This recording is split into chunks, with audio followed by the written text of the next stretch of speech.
What if the next pet owner who chooses your veterinary practice never really searches the way they used to?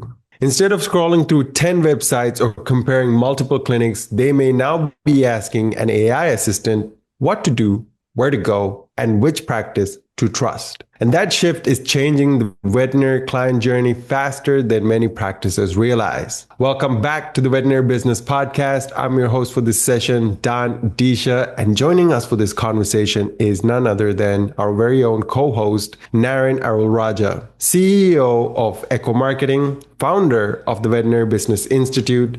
And Naren has spent his career helping independent veterinary practices improve their digital presence, attract better clients, and build more sustainable growth in a changing marketing landscape. Now, today, Naren will walk us through how AI is changing the way pet owners discover, evaluate, and choose veterinary practices. Naren, welcome back to the show. It's great to have you on. Thank you so much. I think this topic, how AI is rewriting the veterinary client journey or how veterinary practices are being chosen, I think is a really important topic because it is happening as we speak. Thank you for the opportunity to have this conversation, Don. Absolutely. It's a pretty exciting topic. Now, how is the client journey evolving with AI from the moment a pet owner has a concern to the point they choose a veterinary practice? This is a great question, right? I still remember the early days of search and dating myself. I think Google became a company in 1998. So that's almost 30 years ago. And I remember this was in 2000. Somebody just told me about this thing called Google and I started playing with it. I remember in those days, the only search you could do if you're looking for anything to do with veterinarians is, veterinarian city name, right? So that's the amount of depth or precise question you could ask Google. Over time, Google built millions of servers and, invested, I guess, hundreds of billions of dollars in being able to answer every detailed question you can ever imagine and answer it precisely. So you don't have to go figuring out those answers. And what AI has done is accelerate that shift, because what is AI? AI is artificial intelligence. And what it's doing is it's able to go through all the information on the internet, all the information that's available in the world, and figure out what the exact precise answer is, for your question. And again, I don't want to get into large language models and how it works, even though I have a computer science degree, but just understand that AI is this genie that can tell us anything precisely, so you don't have to go and figure things out. So when, humans are, known for one thing, which is anytime we give them a tool that makes a massive difference, they start using it and using it and using it more and more. So if you look at Google search volume, thanks to AI, it's up 15-20% in the last year. I mean, their stock price is now the second most valuable company on the planet. Why? We use Google billions and billions of times a day. And we don't really care if the answer is coming from AI, coming from Google Maps, coming from regular search, or coming from, there are two parts of AI mode and AI overview. AI overview is the simple, quick answer from AI. AI mode is where it goes and does deep research and gives you a much more thorough answer. And we are using it, literally, 12 plus billion times a day. So that's the world we live in. So as consumers get more used to being able to get precise answers for what they want, they are becoming more demanding. In other words, they don't want to go to the wrong website. They don't want to be recommended the wrong business. They don't even want to have to click multiple times. So a lot of times the answers are even embedded. So for example, if you look at Google Maps, you don't need to go to the website. You can literally click there and call the office. You can literally read how many stars they have, how many reviews they have, and look at some of the recent reviews or some of the most popular reviews. So Google is making it so easy where the number of clicks you have to do, because in Google's mind, the more they have to click, the less happy the customer is going to be, because now they have to go discover things. Google wants you to not to have to discover things and for you to depend on Google. Of course, the other AI search engines like ChatGPT, Perplexity, they're all doing this. But the reason I focused on Google is because Google is 20-25 times bigger than these other guys. And of course, we don't want to ignore the other guys in case they become big. But I really think when it comes to the consumer side of AI, it's going to be impossible to use Google. Why? Because people are creatures of habit. When they use a product, billions of, dozen times every day, and it gets better and better and gives them better and better answers and helps them even more and faster and so forth, they have less reason to go to a third party. And also Google has all the website owners on its side, all the people who have been doing anything to do with internet marketing on its side, because they have been using Google tools to build their marketing, build how things work. And Google also has provided tools like Google Analytics that again the website owners can use to really master and do well here. So things like the move towards zero-click search, the move towards answers versus links, these are all driving a different way of people using it. So this is going to get even more interesting. There's going to be the haves and the have-nots. The haves are the ones, pre-AI, it was around 5% of people got 95% of the free business from search engines like Google, but I think that number is going to shrink to even 3%, which is good for Google. Now even more people have to buy ads as the only other way to get clients walking in. The problem with ads is, in my experience, is 5 to 10 times more expensive than you showing up in the top 3% and you really dominating Google. And I think that number is even growing now. I think it's becoming even 10 times more expensive. Why? Google wants to charge more and more money for every click and make more and more money. And the second thing is people know it's an ad. For ethical reasons, Google can't not call it an ad. So when the minute it's labeled as an ad or sponsored link or whatever, people don't trust it. So you're going to have a lot of people no showing. You're going to have a lot of tire kickers. You're going to have people coming to your website and leaving because the tiniest things turns them off. And Google doesn't care. Remember, the more people Google can have clicked and go to your website, the more money it makes. So they don't care that they come and leave. So these are all the reasons why I think you have to adapt in this AI first world. Right. Links to answers and zero-click searches. That's what we are in for as we head towards an AI age. So let's also talk about AI assistants, right? AI assistants are recommending businesses. So what determines whether a veterinary practice gets recommended or overlooked? What are we looking at there? Yeah, that's a great question. I think I'm going to get a little technical here and share some technical things, and feel free to take notes. Feel free to, see if these things are happening, or later on, I'll give you a way for you to find out if these things are happening or not. First thing that has become even more important is what Google and the big players in the internet call structured data, right? Google is going through billions of websites, so much information. So it needs a way to make sense of it all. So one of the ways it makes sense of it all is called through a methodology called NAP.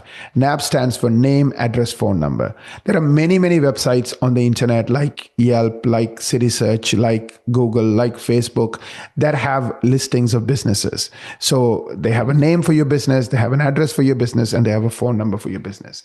And unfortunately, these, there's probably like 100 plus top, websites where your name, address, and phone number are listed. They don't work for you. They try to make money through ads. So they really have no incentive to help you because you don't pay them, and, and it's not how the world works. So you have to now manually go in and check your name, check your address and phone number, and make sure it's precise. Like, for example, if you in your address in one place, road is ROAD, the other place it's RD, and so forth. That's not consistent structured data. So you get dinged for it. Now we do what we call a marketing strategy meeting, and we look for these things. Like a lot of times when we notice a practice is not in that top 3%, they suck at NAP. Now NAP is not the only thing. There are other things, but NAP is a huge thing. So we have a massive team of people who are monitoring these things. Like recently I was talking to a client who has been with us for a couple of years. We are managing 60 different NAP profiles for them, meaning we're checking them consistently. We're looking for any kind of issues that crop up, because remember, these are all independent websites run by independent people with all kinds of tools and automations and so forth. So a lot of times you don't even create the problem, but the problem gets created, and it's all like internet is this huge blob of, things working together, in a very disconnected way. So is anybody watching it? Anybody fixing it? And 99% of the time when we do the marketing strategy meeting, none of the people we take on as clients have anybody on top of this. And the reason is it's hard. And most marketing companies don't tell the clients the hard things, because of course, if they do tell the clients the hard things, they have to now be accountable for it. So they don't even talk about it. So now we take a different approach. Our entire focus is in helping our clients get into that top 3% when it comes to AI search, regular search, and like dominate, like crush the competition. So of course we focus on it because, to dominate consistently for every single client and have every single client rank for 100 or more keywords or 100 or more different kinds of searches, you can't ignore this. This is so important. The next thing I would look at is, reviews. Reviews are becoming more important today, and especially what I call paragraph reviews or love letter reviews. Why? In those paragraph reviews, people may have used phrases like, they treated me like family, emergency care. And Google knows these are the sentiments people are looking at when they're making, either it's a service or the type of service like emergency care, or it's the sentiment like, treated me like family that people want to know when they're making a choice. So Google will even highlight these sentiments. And we are noticing both Google's AI overview and AI mode, as well as these independent AI search engines also looking at it to decide who gets shown and who doesn't. It's not the only thing. The other thing that they look at even more closely is content. And I'll get to that next. So, and the quality of the content and how it's written and all of that stuff. But I'll get into that technical side next. So focus on getting 10 or more 5-star paragraph reviews every month. I think that should be the minimum number, because in Google's eyes, if you're not getting 10 or more high quality 5-star paragraph reviews, that's really feeding it, information on that you still are what you used to be. You still are awesome. And these are the 7 reasons why people love you. Then Google starts, deprioritizing you. It doesn't happen quickly, but if you stop getting consistent reviews over time, we see a hit. Now, if you're doing everything else, this might be, not be as important. It's kind of like getting into a top university, right? If your SAT is like 1600 out of 1600 and, your GPA is like perfect and interview is perfect, maybe essay was not that great. Maybe they'll give you the benefit of the doubt. Why? Because you are crushing everything else. So that's a way to think about it, and definitely continue to lean in on getting these reviews. I know it's not easy, but we have a methodology. If anyone is interested, ask us for the methodology. Just go to the website and we'll send you how we encourage our clients to get 5-star paragraph love letter reviews. The last thing is content. And here, AI has become a problem. Like Google knows 10 miles away that a content is written by AI or it's written by humans. How do they know it? Of course, that's a proprietary secret. But if it's written by AI, they beat you up. They really punish you for it. Why? Because Google wants you to add value and be helpful. So if you are just using an AI to write it, of course, you're not adding any value. So why would Google send you traffic? This is why they hated copied content. That has been going on for years and years. Even if you copy more than 5% of something from any other website, or even if they copy from you, both of you will get penalized. Why? Remember, Google makes so much money from ads, so they have to find more and more reasons and make the criteria for you being in the top 3%, more and more stringent. So they find every reason to beat you up. So please, don't use AI content. Have content written by real people who know the topic, who can write things the way Google wants. And last but not least, Google also wants to know the content is associated with an expert. Like you have a degree, you are board certified. So make sure Google knows that. Make sure the university, when you graduated, all those things are written in the way Google loves. So there's an acronym called EEAT. Google loves acronyms. So they tell you how to do that. So your pages, on your website has to include that.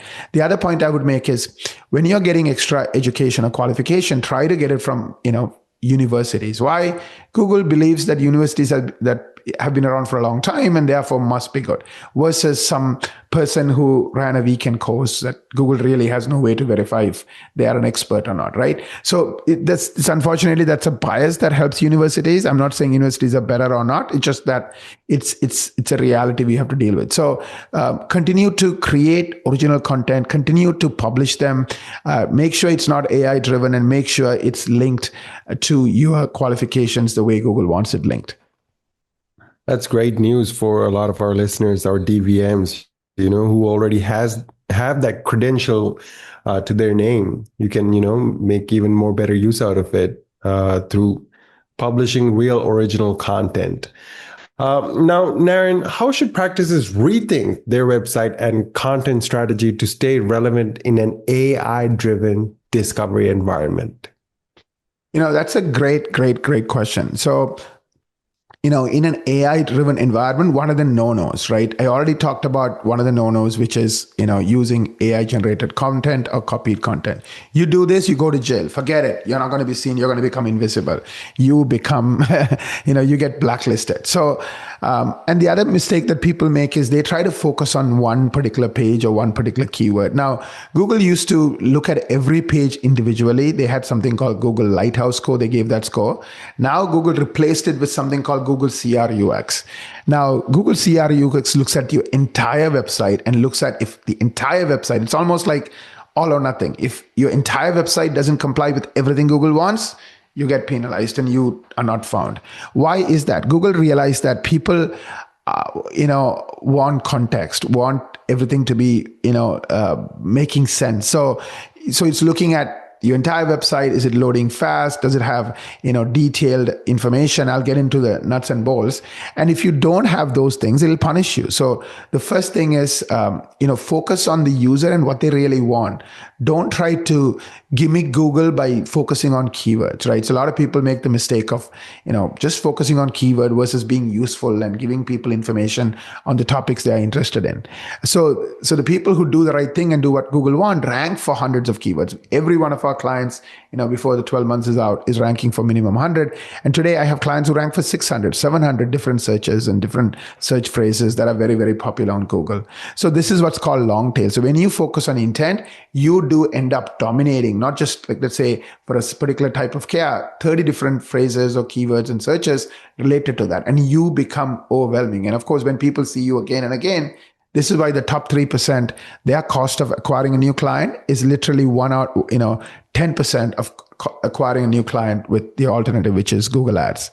The other thing I would focus on is, I already touched on it, first party, meaning it's real humans writing original content the way Google wants, linking it to your qualifications and doing it consistently, not doing it once and forgetting about it, but just continuing to add and become more and more useful. Google loves a site that continues to grow versus just somebody publishes it. Naren, let's get near the mic. And nothing happens afterwards. Do you want me to redo that question again? No, you're on the point. I'm sorry I had to interrupt you because okay. we were. Yeah. Okay, let me just redo that because I'm sure you have to cut the mic part. Sure. The next thing is, prioritize, human written content. We talked about, why Google punishes you if you use AI content, and also why Google punishes you if you use, duplicate content or copied content. So don't do that. It's original content, deep answers to deep questions like FAQs, showcase your knowledge, showcase your authority, and of course, link it to your bio. These are all things that Google really, really appreciates. Don't regurgitate, don't copy paste. And the other thing Google cares about is consistently doing something. Just like I said, consistently get reviews, consistently make sure your marketing companies adding the right kind of content that Google wants on a regular basis. Finally, I think we also have to realize that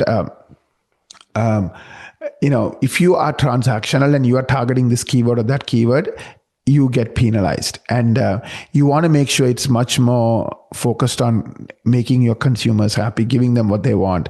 And also Google is looking at the full journey. And of course, so are ChatGPT and stuff. Can people easily book an appointment? Can they easily call you? Can they read your reviews? So are you kind of connecting the loop? Are you making it easy for people to do business with you? Of course, the technical side is also important. Like if your site doesn't load quickly, or, it's wonderful on, desktop, but it's not really wonderful on that tiny, phone screen, Chrome browser on this particular device. So Google and all these engines are looking at the experience. Are they going to love me for recommending that particular business, or are they going to hate me? If the person is going to love you because not just the reviews, but rather more importantly, their experience online is awesome, then you're going to get brownie points. So these are all the things you should focus on as we move more and more into this AI world. Right. Thank you very much for those points there, Naren. I mean, now, let's get into some of the practical ways our veterinary practices can use AI internally to improve marketing efficiency without losing that human touch, which is so rare nowadays. Yeah, this is really, really interesting. So some of the practical ways that veterinary practices can use AI internally to improve marketing is becoming more and more popular, right? I know we all heard of AI answering the phone. My experience, humans kind of get underwhelmed, especially new clients, when they feel like you don't value them enough to even have a human being answer the phone and be courteous and be helpful. So I'm not a huge fan of AI for answering phones. I do think a huge part of attracting and retaining the best clients who really care about their pets is the experience. So I do think when they call, you better appreciate them or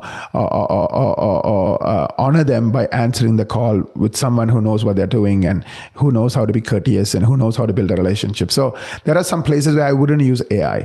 Of course, for reminders, I think especially if it's automated, like, hey, you have an appointment at 4, you can use technology to do that, right? Because they have an appointment at 4, there's no judgment, whatever.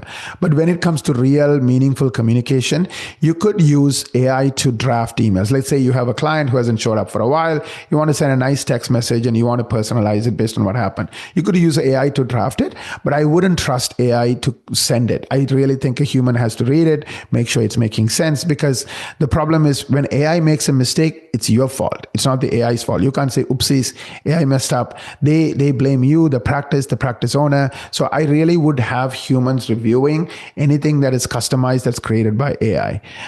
Like for things like, pre-visit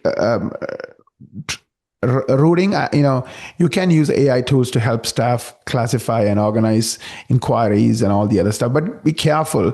In the process of optimizing, you're not optimizing the wrong thing. One of the feedback I get from many of my clients who have played around with AI is sometimes AI optimizes the wrong thing. So it kind of increases the wrong kind of clients showing up, for example, or the wrong kind of things happening. So be careful where AI doesn't accelerate the wrong things. Because remember, there are profitable clients and there are lifelong clients and not everybody is equal. And so you have to use intelligently. So don't use AI blindly where you just let somebody else think about it and do it and just press a button. Rather, you need to be engaged and you need to be involved in this. So yes, use AI outside of the patient journey, everything we covered about SEO and search and AI search and so forth to make your practice efficient, but do it carefully and thoughtfully with a human overseeing things. Otherwise, I think it could really hurt you. Of course, AI still is new and we all know about some of the challenges. So that's why I said you have to be on top of it. Now, being a full-time veterinarian, taking care of a practice as well, that in itself is like 3 full-time jobs right there. So for our practice owners listening in right now, right, who might feel a bit overwhelmed, might feel a bit stuck, wondering how to really prepare for the future, give us a good first practical step they should take today to ensure that their clinic thrives in this AI-driven landscape instead of getting left behind. Absolutely. I do think you need to know how you are doing with regards to all. Like, for example, if you are ranking for 200 search terms and phrases on Google, you're more than likely going to do well on ChatGPT and everything else. But if you're not, if you're only ranking for 5 or 7 or 10, but you're not in the hundreds, that means you really have an opportunity to get into that top 3% and create an unfair advantage where your cost of acquiring a quality patient is literally 10 to 20% of those who are depending on ads. And the challenge with ads is it gets more expensive and people don't trust it. So you have to kiss a lot of frogs before you find someone who trusts you. So for those reasons, I do think there is an advantage to get into that top 3%. And that's kind of has been our expertise. And we know within a year, every single client we have touched gets into the top 3% and ranks for 100 plus keywords. So have someone review you, right? Everything I talked about today in terms of some of the technical things. Are you using structured data? How are you doing with NAP? Are you using content the right way? Are you using EEAT? Are you optimizing your website for CRUX so that that website provides a great experience? So these are all things you could go and figure it out, but you probably have to spend hours and hours. Our team will spend 6 hours doing the research. It's our gift to you. Go and have our team do the research, tell you how you are doing, how your competition is doing, and then give you a roadmap so that you can dominate your market. So that's our gift to you. It's a $900 value. Like I said, we spent 6 hours researching you and your competitors. The link, I believe, is veterinarybusinessinstitute.com/MSM. veterinarybusinessinstitute.com/MSM. Right. Thank you very much, Naren, for sharing that wonderful resource with our listeners. Absolutely make the best use of it. Go ahead and book that schedule right away, and get yourself a great marketing plan, and make 2026 the best year yet. Naren, thank you so much once again for joining us today. Thank you to everyone listening to the Veterinary Business Podcast. If you found this episode valuable, be sure to subscribe and stay connected for more conversations designed to help veterinary practice owners adapt, grow, and build stronger, more sustainable practices. I'm your host for the session, signing off, Don Adeesha. We'll see you on the next one. Take care, everyone.